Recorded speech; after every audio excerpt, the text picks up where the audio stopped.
So yun nga, magluluto tayo ng dailies na may itlog. Siyempre gigisa lang tayo ng dailies na may, siyempre ginisa natin yan guys. Gigisa lang tayo yan. Hindi ko na pinakita yung mga unang pamamaraan. Yan, nilagyan ko ng itlog yan. Ito talaga yung kine-cravings ko guys pag maulan. Ako sa inyo, depende. Magkakaiba naman tayo ng mga gusto eh. Basta ako, ito yung gusto ko pag maulan. Favorite ko talaga tong ganito. Kaya lagi ko tong kinikrave pag maulan.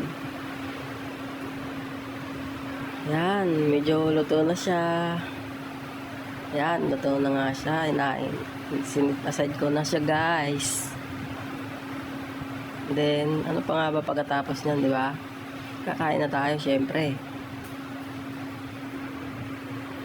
At syempre, hindi kompleto yan kapag walang kaning lamig, di ba? Mas masarap talaga pag kaning lamig. So, ayun na nga. Kumakain na nga ako dyan. Gutom na ako dyan, guys. Anong oras na ako gumising? Hapon na, guys. Ang sarap kasi matulog kapag maulan, eh. Di ba?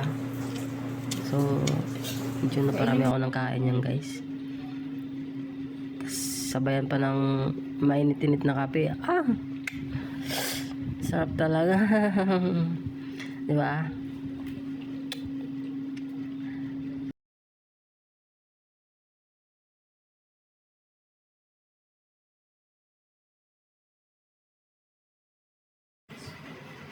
Ay, sarap na sarap nga ako kumain dito.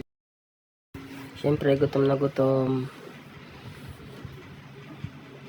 Paparami ako ng kain dito. So, ayun nga guys, masasabi ko lang is mag-ingat ang lahat at medyo masama ang panahon ngayon. Ingat kayo guys, huwag pababayaan yung mga sarili nyo. Pag kaya pumasok, pag di kaya, di kaya.